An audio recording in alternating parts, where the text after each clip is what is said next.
I never thought I'd find myself in this situation. My name is Jake, and I'm just an ordinary guy in my late 30s, living in suburban Ohio. I'm a software engineer and my wife, Sarah, is a nurse. We've been married for almost 10 years and for the most part, I thought we had a solid relationship. Sure, like any couple, we had our ups and downs, but we always seemed to work through them. Or at least, that's what I believed until everything came crashing down.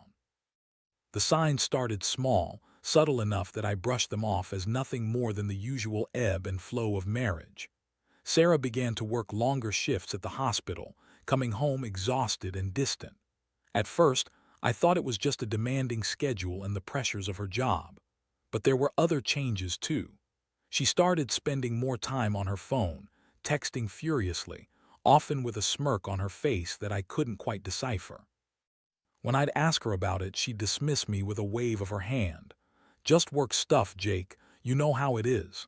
I used to trust her completely, but the nagging feeling that something was off crept into my mind gradually. Little things started to stick out, like her sudden interest in working out and eating healthier, which I didn't mind at first. But the fact that she didn't want me to join her at the gym anymore raised my eyebrows. When I suggested that we go together, she brushed me off. I need some time for myself, okay? She snapped, followed by an eye roll that stung more than I expected. One night I came home early from work, hoping to surprise her with dinner. As I pulled into the driveway, I noticed something odd.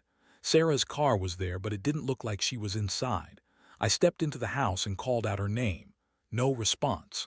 I walked through the kitchen, then to the living room, where I was met with a sight that would change everything. There, on the coffee table, was her phone. It was lit up, a notification from a messaging app flashing across the screen. My heart raced as I picked it up. I knew I shouldn't snoop, but an overwhelming urge drove me to unlock it. I entered her passcode. Without thinking, something I'd seen her do a million times before. What I found shattered my world. Messages back and forth between Sarah and a guy named Mark, someone I recognized as a coworker from the hospital. The exchanges were flirtatious, filled with winky faces and heart emojis. My stomach churned as I read through them, my heart sinking deeper with each line. It was clear they were meeting up, sneaking around behind my back, and the details were explicit enough to make me physically ill. I felt like I'd been punched in the gut. My head spun with disbelief and fury. How could she do this to me? After everything we'd built together, I wanted to scream, to throw the phone against the wall, but I knew I needed to keep my composure. I couldn't confront her just yet. I needed to gather more evidence to be sure. Over the next few days, I kept my head down, pretending everything was fine. But inside, I was a storm of emotions. The betrayal weighed heavily on me, consuming my thoughts. Sarah, oblivious to the turmoil in my heart, continued her routine, completely unaware that I had discovered her secret. I realized that I needed to devise a plan, something more than just an emotional outburst. I wanted to confront her, yes, but I needed to do it in a way that would leave no room for denial or excuses. I decided to install a small camera in the living room, hidden where it wouldn't be noticeable. It felt wrong, like I was invading her privacy, but I had no choice. I needed proof, something concrete to show her. The thought of her lying under oath, right in front of me, gnawed at my insides. I could already imagine her face when I confronted her with the undeniable truth. The days dragged on as I waited for the right moment. I was filled with a mix of anger and dread, knowing that soon I would have to face the woman I thought I knew. There was no going back from this, and I finally understood that my world was about to change forever. With that, I steeled myself for the confrontation, knowing it was time to reveal her deception.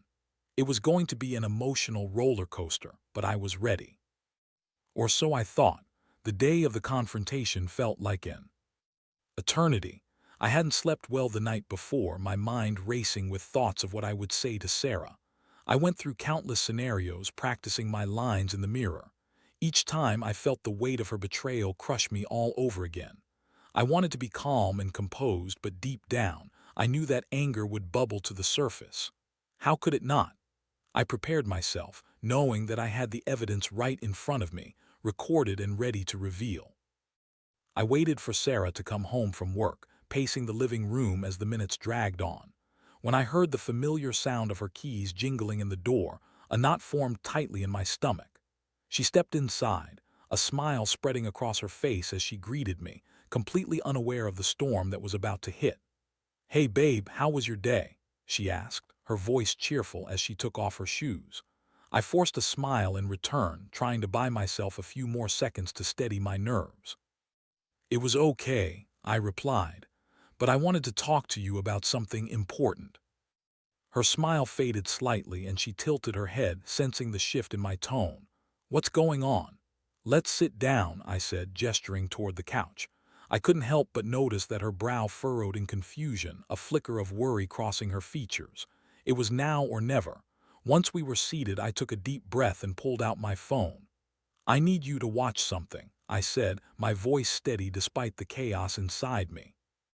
I opened the video file I had recorded, feeling a mix of dread and anticipation. As the footage played, I watched Sarah's expression shift from confusion to realization. She recognized the living room, the couch, and the surroundings. Then came the moment she saw herself in the video, texting on her phone, laughter escaping her lips as she flirted with Mark. The color drained from her face. "Jake, wait," she started, but I cut her off. Jake, wait me. This is you. You can't deny it." My heart raced as I watched her squirm, the evidence of her infidelity laid bare before us. "I can explain. It's not what it looks like," she pleaded, her voice rising in panic. "Not what it looks like. Sarah, you're caught red-handed. You've been lying to me for months, and this isn't just some innocent texting." I felt anger bubbling over, but I was determined to keep my composure. "I thought we were having problems, okay? I thought you didn't care anymore." She shot back, her eyes glistening with unshed tears. "Mark was just someone who listened to me. It's not about whether I cared or not," I yelled, my voice cracking with emotion. "You chose to cheat. You chose to lie. How can you justify that?" She fell silent for a moment, her shoulders slumping as she looked down at the floor. "I didn't mean for it to happen. I was confused, lonely. Lonely. You thought sleeping with another man would solve that." I challenged, disbelief flooding through me. "You could have talked to me, we could have worked through it together, but instead you went behind my back." "I know, I messed up. I messed up so badly," she sobbed, tears streaming down her cheeks. It was painful to watch her cry, but I felt no sympathy. I was furious. I had trusted her with everything, and she threw it away without a second thought. "Do you even love me?" I asked, my voice barely above a whisper. "Of course I do," she exclaimed, desperation lacing her words. "I love you, I don't know what happened." I shook my head, disbelief washing over me again. "How can you say that and still do what you did? Love doesn't betray." Her face twisted in pain as she wiped her tears away. I could see the guilt etched into her features, but I wasn't sure if it was enough. I needed to make a decision. The thought of staying with someone who had betrayed me so deeply felt unbearable, yet a part of me still wanted to believe that she could change and that we could somehow salvage what we had. "I need time to think," I finally said, my voice steady as I stood up. "I can't look at you right now." I walked out of the room, leaving her sobbing on the couch, and stepped out onto our front porch, the cool air hitting my face as I tried to regain control. My heart felt shattered and I was still reeling from the confrontation. The emotional roller coaster I was on did not end there. I couldn't shake the thoughts swirling in my head. Betrayal, anger, sadness.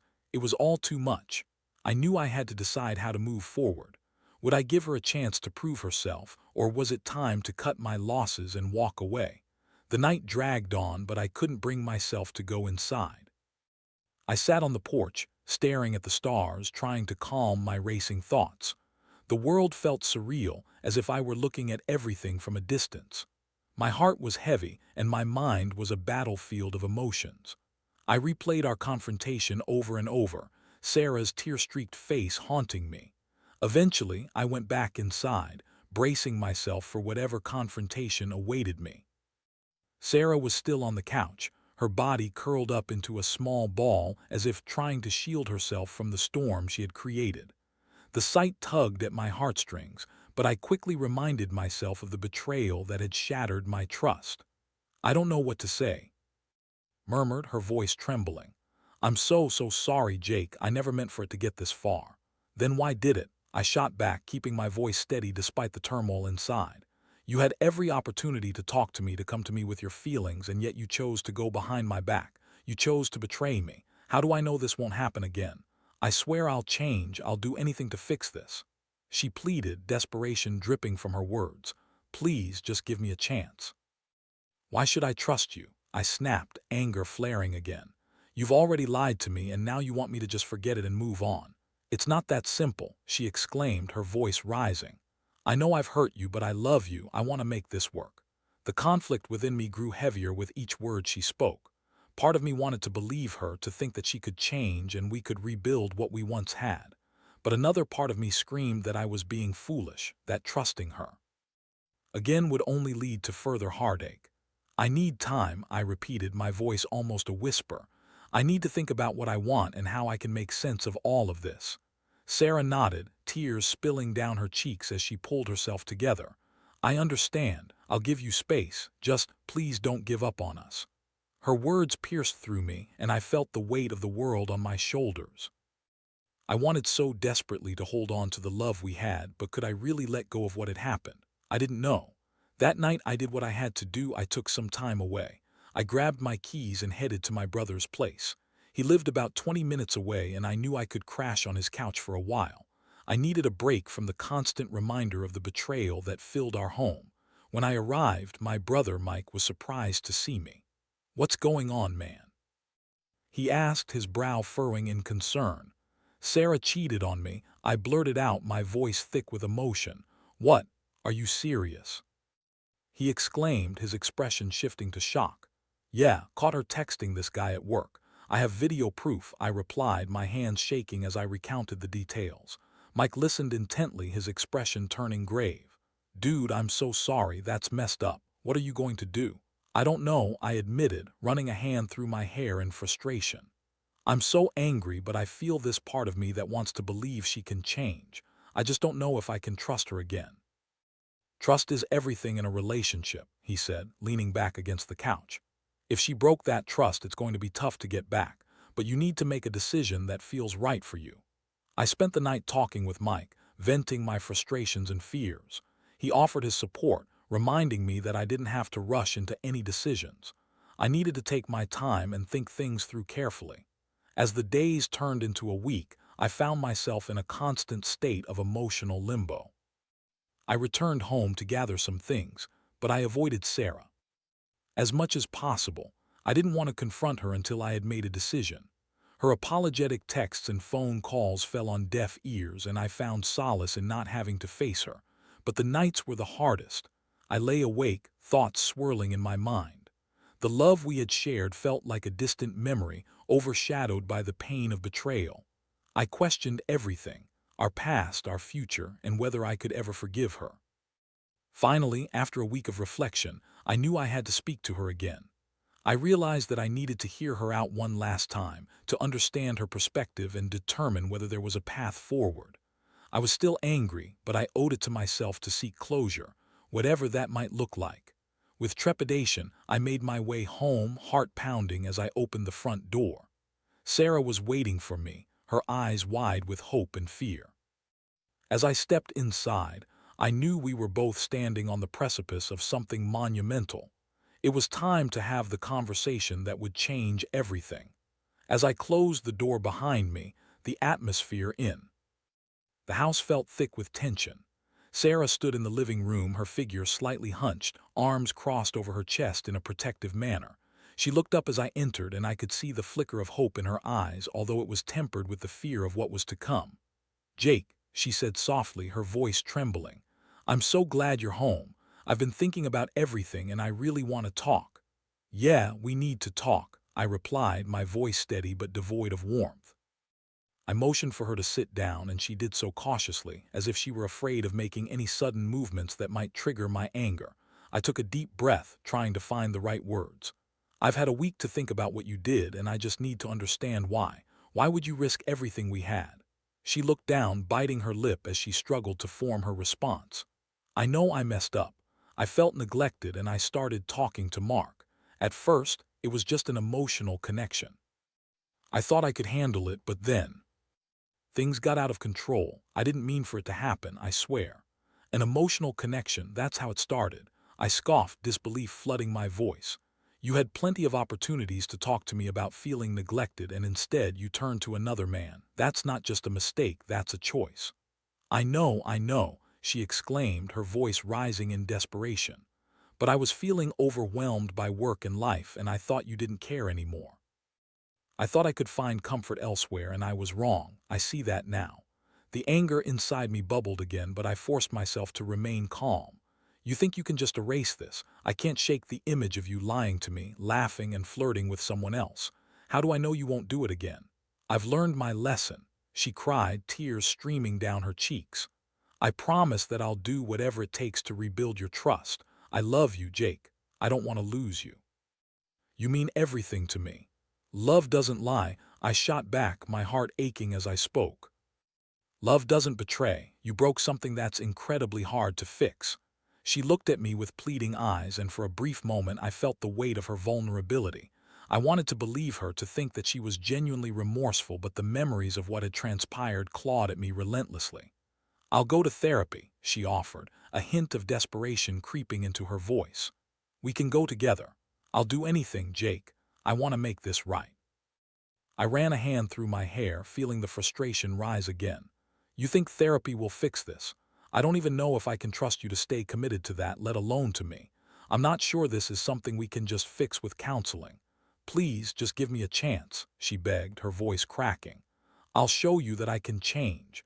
I can be the wife you deserve, but I need you to believe in us one more time. I sighed, feeling the conflict within me tearing me apart. A part of me wanted to reach out, to comfort her and tell her that we could work through this, but the truth was that I felt so lost. The betrayal had cut so deep, I wasn't sure if I could ever see her the same way again. Maybe we need to take a break, I said finally, my voice quiet. I don't think I can make a decision right now. I need time to figure out if I can forgive you and if we can move forward. Sarah's face crumpled at my words, and I felt a pang of sadness. I didn't want to hurt her, but I knew I had to prioritize my own emotional well-being. I can't keep pretending everything is fine when it's not, I continued.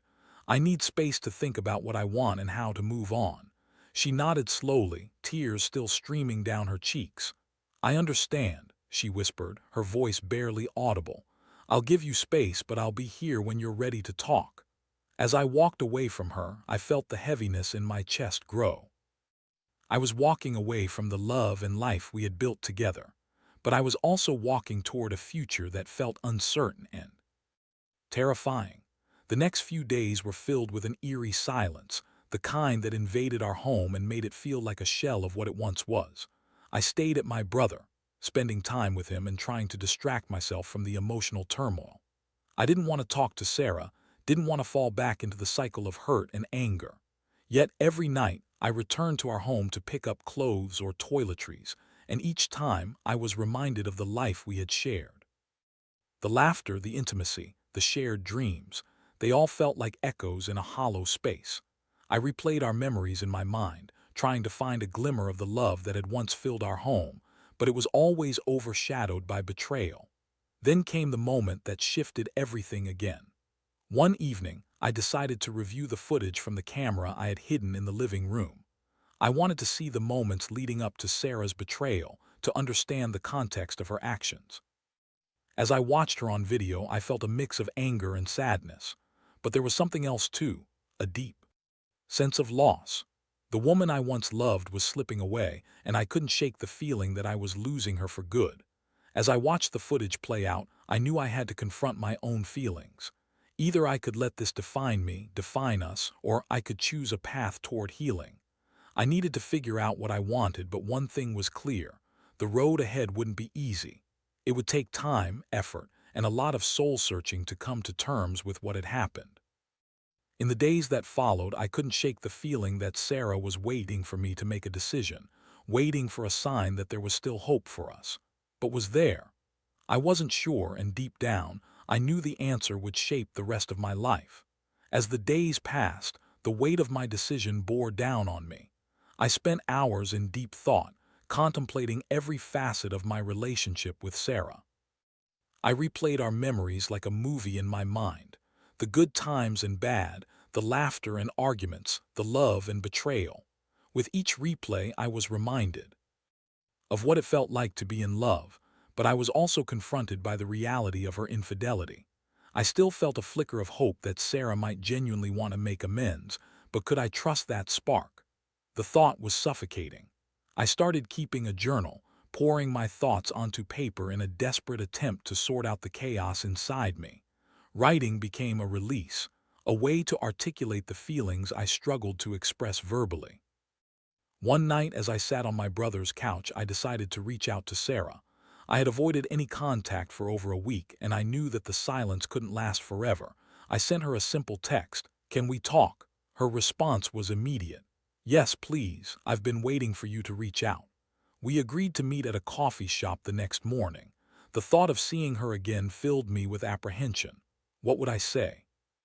Would I be able to articulate my feelings without falling back into the familiar patterns of anger and hurt? When I arrived at the coffee shop, I felt out of place. The aroma of freshly brewed coffee filled the air, but it did little to calm my nerves. I spotted Sarah at a corner table, her fingers anxiously tapping on her phone. As soon as she saw me, she stood and rushed over, her face brightening with a mix of hope and anxiety. "Jake," she said, her voice soft, "I'm so glad you came."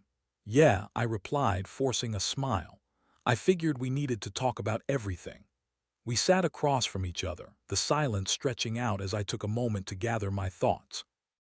"I've been doing a lot of thinking," I started, my voice steady, "and I need to be honest about how I feel."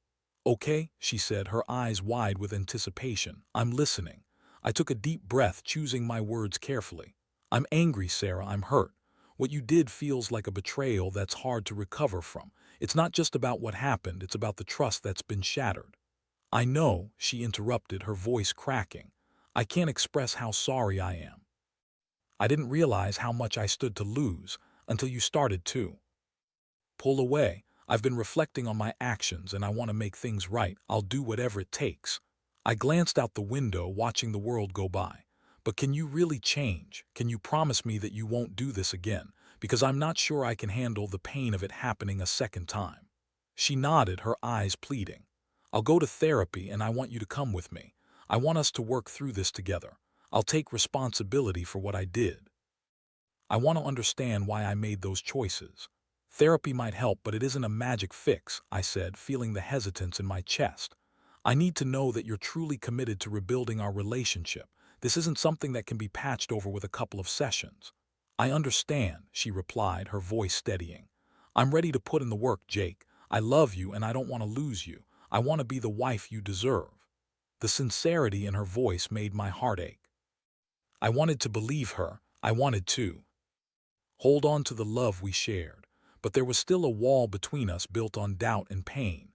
"It's going to take time, Sarah. I can't promise you anything. I need to see that you're willing to fight for us." "I will," she said, determination shining in her eyes. "I promise. I'll show you that I can change." "I hope you mean that," I replied, feeling a fragile thread of hope weaving its way through my heart. But then I remembered the pain. "I just need to be honest. There are so many emotions I'm still processing. I'm not ready to jump back into anything. I need space to heal." "I understand," she said softly. "I'll give you that space, but I'll also be here when you're ready to talk more." As we wrapped up our conversation, I felt a strange mix of hope and trepidation. Sarah was committed to making things right, and for the first time since the confrontation, I felt a flicker of possibility. But the road ahead would not be easy. We parted ways and I headed home, deep in thought. I wasn't sure where this would lead us, but I knew that if we were going to rebuild, it would take time, effort, and a lot of honesty. I had to let go of my anger and resentment, and she had to prove that she could be trustworthy again. Back at home, I sat in the quiet of my living room, feeling the weight of the decision still to come. I thought of my life with Sarah, the love, the laughter, the dreams we shared. But I also thought of the betrayal that had rocked my world. Could we really find our way back? I knew I had to focus on healing myself first, and I had to be honest with both Sarah and myself as we navigated this new chapter. Would I find it in my heart to forgive? Or would I ultimately choose to walk away, knowing that my trust had been irreparably damaged? Only time would tell. The journey ahead was uncertain, but one thing was clear. I wouldn't allow myself to be a victim of my emotions anymore. I would take control, and whether that meant rebuilding or breaking free, I would do it on my terms. It was time for me to decide what I truly wanted. The days turned into weeks, and what felt like an emotional fog slowly began to clear. I focused on myself, spending time with my brother and friends, getting back into hobbies I had neglected, and even rediscovering what it meant to enjoy life outside of my relationship. I realized that I needed to rebuild my sense of self before even considering whether to rebuild with Sarah. I also started attending therapy sessions of my own. Talking through my feelings with a professional helped me process the betrayal and all the emotions that followed. Each session revealed something new about myself, about my reactions, and about what I truly wanted. I learned that I wasn't just hurt. I was angry, confused, and scared of being vulnerable again. After a few weeks, I felt ready to talk to Sarah again. I reached out, suggesting we meet at a park. When I saw her there, her face lit up with a cautious smile, but I could also see the tension in her posture, the way she held her breath as if waiting for the other shoe to drop. "Hey," she said softly, her voice almost a whisper. "Hey," I replied, taking a deep breath. "I've been thinking a lot about us." "Me too," she said, her eyes searching mine for any hint of reassurance. We started walking, and I felt the sun warming our faces, a stark contrast to the heaviness that had defined our previous conversations. The park was peaceful, with children playing and couples strolling hand in hand. I longed for that simple kind of happiness, but first, I needed to address the elephant in the room. "I've been doing a lot of reflecting," I began, "and I need you to understand where I'm coming from. I still love you, but the trust we had is gone. It's going to take time to rebuild that, and I need to know you're committed to doing the work." "I am," she replied earnestly. "I'll do whatever it takes, Jake. I know I messed up. I don't want to lose you. I've started therapy just like I promised, and I want to involve you in the process. I want us to heal together." Her sincerity hit me hard, and for the first time I sensed a genuine willingness to rebuild. "You know," I said slowly, "it's not just about therapy. It's also about being honest with each other and with ourselves. We need to rediscover what brought us together in the first place." "I agree," she said, nodding. "I want to create a new foundation based on honesty and communication. I don't want to go back to the way things were. I want to build something better." As we talked, I found myself softening. The anger was still there, but it had transformed into a desire for understanding. I could see that she was genuinely remorseful and willing to put in the effort, but I also knew that it would take both of us to make this work. "I need to be honest that I'm still hurt," I said, my voice steady. "There are days when I think about what you did and it stings, but I also recognize that I have a choice to make, whether to hold on to that pain or to take a leap of faith and try to rebuild with you." Tears welled in her eyes, and she stepped closer to me. "I'm here for the long haul, Jake. I'll be patient, and I'll respect your feelings. I don't want to pressure you, and I understand it will take time. Just knowing that you're willing to talk gives me hope." That evening, we sat on a park bench, talking about everything from our dreams to our fears. It felt like we were getting to know each other all over again. I could see glimpses of the woman I fell in love with, the laughter in her eyes, the warmth in her smile, the way she listened as if I were the only person in the world. By the time we left the park, I felt a sense of peace I hadn't had in weeks. It was clear that we were still far from where we needed to be, but there was potential for healing. I had one foot still planted in the past and another stepping into the unknown future with her. Over the following months, we embarked on this journey together. We attended therapy sessions, both individually and as a couple. We worked on open communication, vulnerability, and rebuilding our trust. It wasn't easy. There were tears and tough conversations, moments of doubt and anger, but there were also moments of connection and understanding. I learned that healing isn't linear. Some days were better than others, and I would sometimes find myself slipping back into doubt. But as we navigated the ups and downs, I began to see that Sarah was committed to making changes, not just for me, but for herself as well. Slowly but surely, the cracks in our relationship began to mend. We learned to be transparent with one another, sharing our thoughts and feelings without fear of judgment. I started to see the possibility of a new beginning, one built on the lessons we had learned through pain and heartache. In the end, I realized that I could choose to forgive, and with that forgiveness came the power to move forward. It was a long road, but we were taking the steps together, hand in hand, determined to create something beautiful from the ashes of our past. As I reflected on this journey, I learned that love is not just about the good times. It's also about how we navigate the challenges together. It's about choosing to fight for one another, even when the odds seem stacked against us. And sometimes, it's in those moments of struggle that we find the strength to forge a deeper bond, one that can weather any storm. So here we are, continuing our journey, still learning, still growing. And while I don't know what the future holds, I do know one thing. I'm choosing to embrace it, one day at a time.